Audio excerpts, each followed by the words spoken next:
What is up, YouTube? Welcome back. Aeneas here. So we got more previews, more spoilers for the new set coming out, and just want to chime in with some of my opinions on these cards, hot takes and whatnot, and just talk about some of the really cool things we're seeing in this set. Lots of new mechanics, new archetypes, new things going on. Yeah, I'm really excited. I to be honest, before the cards, I was not that excited for this set, but seeing all these like very interesting things going on in the set has really kind of got me excited again. They're trying some new things, they're experimenting. I like it, what I'm seeing, and yeah, I really can't wait to brew some decks around these and see how it goes. So yeah, let's talk about it. Let's talk about it. So to start things off, we're looking at a Planeswalker, Tyvar Jubilant Brawler. This is not the first Tyvar card we got, but it's the first black-green one. And the last one didn't see a lot of play, to be honest. It saw a little tiny bit of play in the elves for a little while, but then people realized elves wasn't good, so people kind of stopped using it. But this one seems cool. It's a 3-mana Planeswalker, which is always better. And it has a +1 to untap one target creature, which typically is good for like mana dorks and things like that. But you'll see that it has some other usefulness with this card, because the passive on this Planeswalker says you may activate abilities of creatures you control as though those creatures had haste. So basically, as long as you have Tyvar on the field, your creatures with activated abilities can activate without summoning sickness, so they can just do it immediately. And then you can immediately untap them to do it again if you so desire. So yeah, if you have a mana dork, you could tap it and then untap it and get 2 mana. That's pretty cool. It could be like you have something that's, I don't know, draw a card and then you untap it and you draw a second card. Also very cool. And then let's take a look at the -2 ability. So -2, mill 3 cards and you may return a creature card with mana value 2 or less from your graveyard to the battlefield. So it's kind of like a draw somewhat. You mill 3 and then you can return any two or less mana value creature. So it doesn't have to be from those 3 you milled. You could already have your 1-drop or 2-drop get killed, and then you drop this on turn 3 and you get it back. Seems decent. Yeah, so if you play it in that way, then it's always going to have value when it hits the battlefield. And you could also play it in a way that you're relying on all these activated abilities. Especially if your 1 and 2 drops have activated abilities, then you get the best of both worlds. So pretty cool. It'll be interesting to see if it can get into older formats and do something in there with some broken creatures with abilities. Letting them trigger, before they should normally. So yeah, I think there's a chance that this can spawn like a new busted deck in Legacy or Modern or something. If there's just some creature that did something amazing, if it untaps and, since removals everywhere, then probably they don't get to do that normally, but with Tyvar, now you can. So yeah, let's see how it goes. But yeah, it's a cool card. We'll see how it works out in standard. All right, another cool card coming in. This one's pretty plain, but it's a 2-mana colorless artifact creature, and it's a 3/1, so decent stats for a 2-mana creature.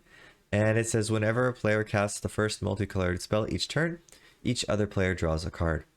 So this fits pretty well in any sort of aggressive monocolored deck because you won't have any multicolored spells, and just hoses the opponent. Anytime they cast a multicolored spell, you're going to draw a card. So that's pretty bad for them and good for you. Yeah, I mean, I think this card will at least see play in sideboard slots, but yeah, it could very well make the main deck because decent stats, really strong ability. Yeah, just a good card. Enough said about that. All right, another cool card that they released is the Monumental Facade. It enters the battlefield. It's a land. It's a sphere land, which is a new type of land, I think. At least I've never seen it before. And it enters with 2 oil counters on it. and you can tap it for a colorless land, colorless mana, or you can tap it and remove an oil counter and put an oil counter on target artifact or creature you control. So as we will see soon, maybe not in these spoilers today, but there seems to be a pretty strong synergy with these oil counters in the blue and red colors, especially red. Red has a lot of oil synergies. So I'm thinking that this could be pretty strong to add the oil counters to, different things. There's also a little bit of synergy with some sort of control deck with maybe the Silex, or there's an artifact that would fit in like a blue-white control deck that makes your instants and sorceries cheaper if you have oil counters on it. So this could potentially add oil counters to that and make your stuff even cheaper. So I think this being a land that's still playable, it doesn't come in tapped, I think it has potential to be pretty strong in the right deck. So we'll have to see, but very interesting. All right, the next card, Planar Disruption. This is one that just got previewed today or yesterday, and this is a very interesting card. This is the first time they've done this as far as I know, but enchant artifact, creature, or planeswalker. So not just creature, artifact, creature, or planeswalker. And the enchanted permanent can't attack, block, or its activated abilities can't be activated. And that's for 2 mana. A lot of times we've seen this ability on 3 mana for creatures, and then I think there was one that could hit any non-land permanent for 3 mana. And it's all playing limited, not so much outside limited. But at 2 mana, I think that's going to be good enough to see play, especially if you're in white. So we'll have to see, but being able to hit creature and planeswalker for 2 mana, pretty good. And there's a lot of artifacts in the set as well, so yeah, it seems pretty good. So we'll have to see how good is an enchantment aura, but if there's not a whole lot of enchantment removal, then this is going to be strong. All right, the next card, Bilious Skull Dweller. Bilious Skull Dweller. This one just got previewed as well, like yesterday or something like that. It's a 1 mana black creature, Phyrexian insect. It has Death Touch, and it's a 1/1. So that's kind of like your standard card. You have like that, but the additional thing this has, it has Toxic 1. So not only is it a 1/1 Death Touch that people don't want to block, but it has Toxic 1, so they have to block it, which just makes it even scarier. So there is potentially a toxic type deck in the format. Definitely going to be in limited, but it looks like there's enough support for like a toxic deck, either in black green or in black blue. And I'm definitely going to try to make a toxic deck because it seems pretty cool. I already have plans for it. I have so many cards that I want to put in it.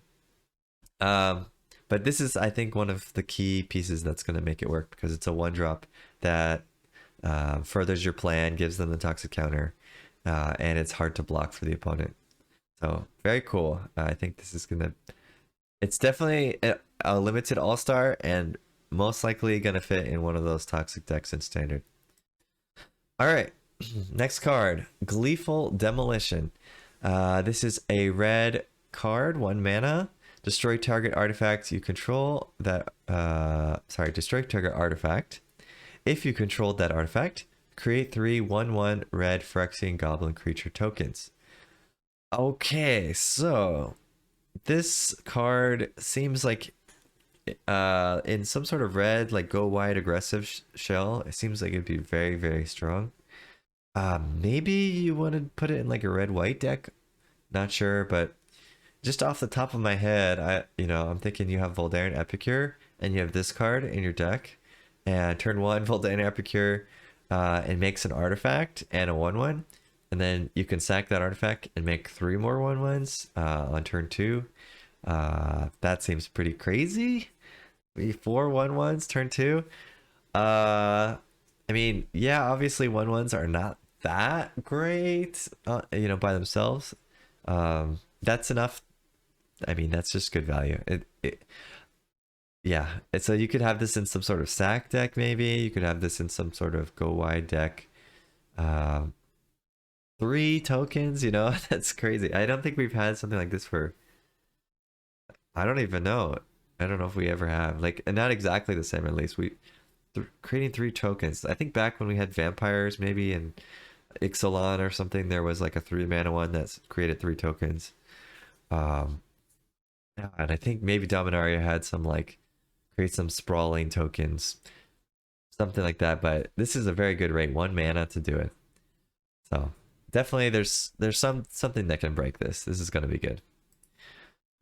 All right, another card, and yeah, forgive me. I've been trying to very hard to avoid the spoilers. It's so hard because it's very hard to tell which ones are the official spoilers and not.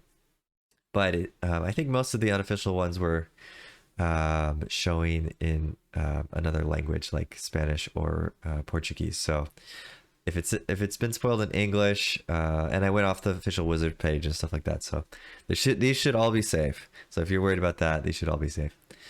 But all right, so Hex Gold Halberd. The reason I wanted to show this one is it's a pretty decent creature and artifact. It's 1 in a red, has the 4 mirrored in ability, so it comes into the battlefield and it creates a 2/2 creature, and you attach it to the creature. And so essentially, this is a 2 mana for a 2/2 that has this ability. As long as it's your turn, the equipped creature has first strike and trample. So it's 2/2 with first strike and trample on your turn, I guess. And it can also be equipped to another creature later if something would happen to that 2/2. Is this good? In a vacuum, no. This is not good enough, right? 2/2 with first strike, we've seen that it's not good enough by itself. It's decent, but it's not good enough. Thalia is good enough because it has that, but it also has makes the opponent's spells cost 1 more, essentially. And but there really seems to be a lot of synergies with artifacts and synergies with equipments, both of which this is both of those. So I think potentially there could be some sort of equipment deck in red or red white, more so than we've seen in the past. In the past, they made a lot of equipments, but it was always like, okay, they're really expensive to attach, so it's not good enough. Or you have the equipment, but you don't have the creature, so it's useless, right? But in this set, all the equipments give you a creature when they come into the battlefield, so that's kind of a big difference, I would say, for this set. The fact that your equipments are never a dead draw is huge. And then you can also run a lot of these creatures and stuff which have synergy for, like, affinity for enchantments, or equipment, sorry, affinity for equipments. Or there's some creatures that say, like, when they come into the battlefield, you equip one of your equipments to a creature. So yeah, there's a lot of really cool synergies going on there. So I think this might actually be the set where it works out. Speaking of which, here is Kemba, Ka Enduring. So this is a 2 mana 2/2 legendary cat creature. When it enters the battlefield or another cat enters the battlefield, attach up to 1 target equipment you control to that creature. So when this enters, you can re-equip your equipment to this guy or to another creature, if it's a cat that comes in the battlefield. And then equipped creatures get +1/+1, so it's also a lord for your equipped creatures. So that is pretty strong. And on top of that, 5 mana, you can create a 2/2 white cat, so that's going to trigger his ability again. Yeah, this card is just really good, to be honest. As long as you have some sort of equipment in your deck, this card is going to be very strong. And it's got, mana sink for late game. Very cool. And this is one of the cards that I think pushes the equipment deck into relevancy. All right, another card, Caramonix, the Rat King, 1 black. This is like a rat lord, which is kind of interesting. We haven't really seen that before. It has Toxic 1, so again, fits kind of into that Toxic synergy deck that I was talking about. And other rats you control have Toxic 1, so even if we have a different rat that doesn't have Toxic, this is going to give them Toxic. As well as, when it enters the battlefield, look at the top 5 cards of your library. You may reveal any number of rats among them and put the revealed cards into your hand. Put the rest on the bottom of your library in a random order. So, if you have 12-ish rats in your deck, and you play this creature, then you are likely to at least hit one. It's top 5, so I think actually your odds are higher than that. So, decent chance to get 1 or 2 rats from this. And it says any number, so if you, I don't think there's enough rats in standard to I mean, Kamigawa had some rats, so maybe, but let's say you had like 20 rats, then this is going to probably hit like 3 rats, draw you 3 cards. So if it's good enough, that would be crazy. I don't know if all the rats are that good, so maybe not. But still, drawing a card off of this, good. It's got Toxic. It gives the other rats Toxic. Yeah, you can make a good deck out of this. So I think this card is very cool and very interesting, and will definitely be in that Toxic deck, like I said. So I'm very interested in brewing around this one. Yeah. All right. Another card that just got spoiled today. Magmatic Sprinter, 2 in a red. It's got haste. It's a 3/2. And it says whenever it enters the battlefield, put 2 oil counters on target artifact or creature you control. So again, this fits in the either mono red or blue red synergies. So if you go into blue, you have some artifacts that want oil counters, like the Filigree Silex, which we've seen, or I mentioned one earlier in the video. But if you're in red, then you see a lot of creatures that want oil counters. So this card is going to put the oil counters on there for you and give you some cool synergy with that. And then it says at the end of the turn, at the beginning of your end step, return Magmatic Sprinter to its owner's hand unless you remove 2 oil counters from it. So it's a 3 mana with a 3/2 body that has haste, so you can swing in.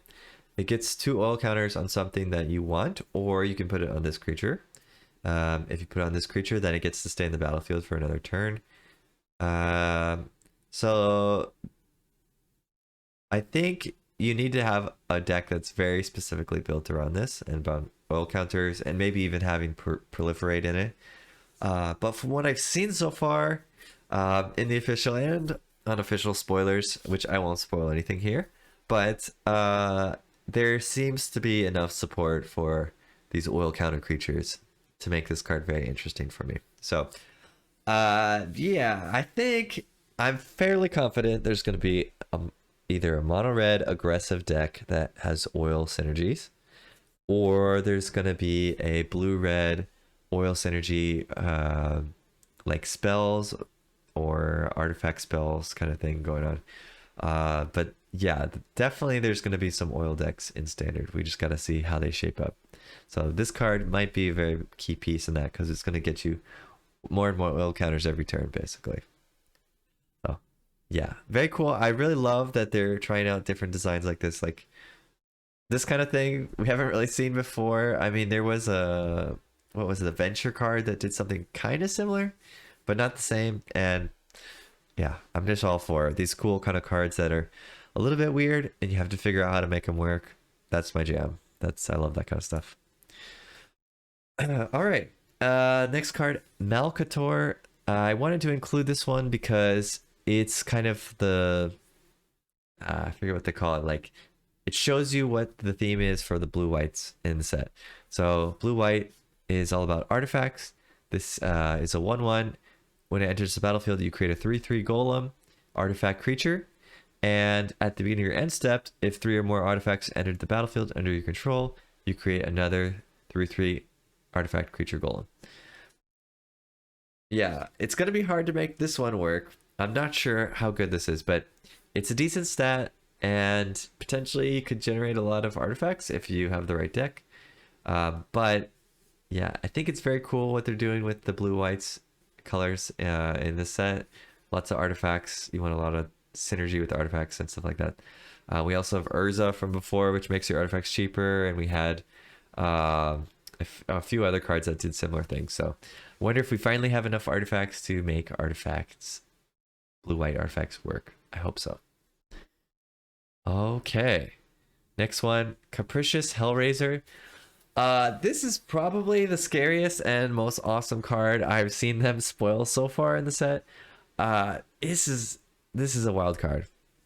All right, so it's 3 red, red, red, so 6 mana, right? That's kind of expensive. But it says this spell costs 3 less to cast if you have 9 or more cards in your graveyard. Okay, so gears are already turning. How do I get 9 cards in my graveyard? There's self-mill. There's maybe some cantrippy stuff.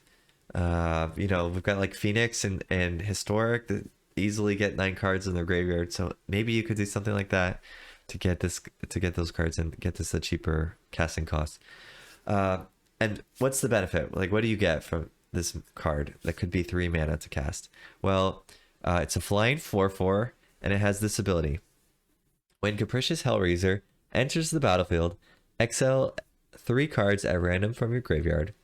Choose a non-creature, non-land card from among them, copy it, and you may cast the copy without paying its mana cost.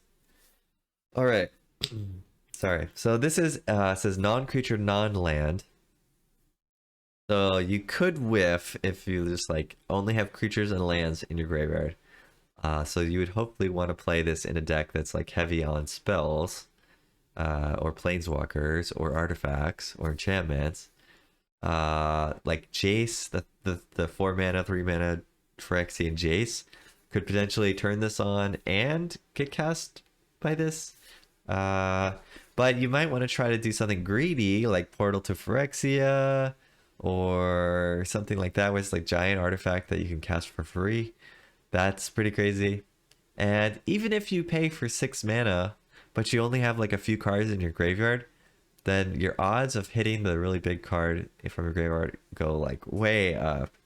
So I'm not sure which the best way to play it is. Do you want the 9 cards or do you want less cards so that you get like exactly what you want to cast with it? Either way seems pretty awesome. So I can't wait to start trying to make this do some broken stuff. Either 3 mana, cast something huge, or 6 mana, cheat out something that's like 9 or 10 mana. Both sound really amazing, so I can't wait. Okay, I think we're almost at the end of the ones I'm going to do for today. Venerated Rot Priest is a green for a 1/2 with Toxic 1. Whenever a creature you control becomes the target of a spell, target opponent gets a poison counter. So against control decks, like this is going to be totally insane, because even though you're swinging in for 1, you're giving them poison counters every time. And then if they, you know, try to deal with your stuff, it doesn't say that you have to target your stuff. Anything that gets targeted gives the opponent a poison counter. So if the control opponent is just removing your stuff, they're going to get poison counters, and that could get pretty scary very quickly, especially if you have a little bit of proliferate in your deck, or like there's like a hasty Trampley one that has toxic in the set that's in green. Yeah, it can get really scary really fast. So I think this is better than it seems. You know, you'll get maybe 1 or 2 toxic counters just off the creature, and then if you have some sort of protection spells or pump spells, you're also giving the opponent toxic poison counters, and you can quickly get up to those 10 counters even without swinging in that much on the opponent. So very cool. Brew around for sure. Very interesting card though, that can fit in some, like, you know, there's like mono white with protection spells, something like that. This could fit in there, white green kind of thing. Very cool though. All right, yeah, sorry, let's try to wrap this up. Glissa Sunslayer, 1 black green, first strike, death touch, 3/3. So that's pretty good right there. 3/3 with death touch with first strike, meaning no one can block this, right? Or they're gonna die. And then whenever Glissa Sunslayer deals combat damage to a player, you choose one. You either draw a card and lose a life, destroy an enchantment, or remove up to 3 counters from a permanent. Why I think this is going to be good. Well, first I just said it, right? It can't be blocked or you kill the other opponent's creature. So they're not going to block it. Um, they're probably going to have to use removal spells. If they don't have removal, like they're in an aggro or mid-range deck, this is going to be a menace. And you either draw cards, you blow up some enchantment that they have, or you remove counters. And with all these oil counters going around, and you can take it off of planeswalkers, you know, so you could kill planeswalkers potentially. Like, I don't know, taking off 3 counters is a big deal. And if fail state is you draw cards, it's just crazy. If there's a black green deck, I think this is going to be an auto include, and it's going to be very strong.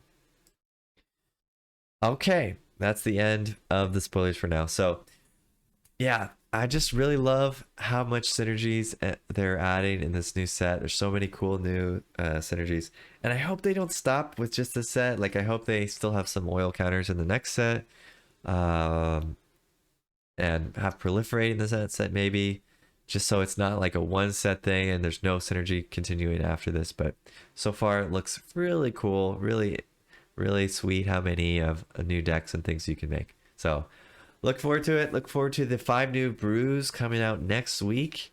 And I'll also give my like maybe top 5 spoiler list or something like that. Probably also coming up next week sometime. So stay tuned for that. Anyway, until next time, hope you have fun out there in the MTGA ladder. And yeah, see ya.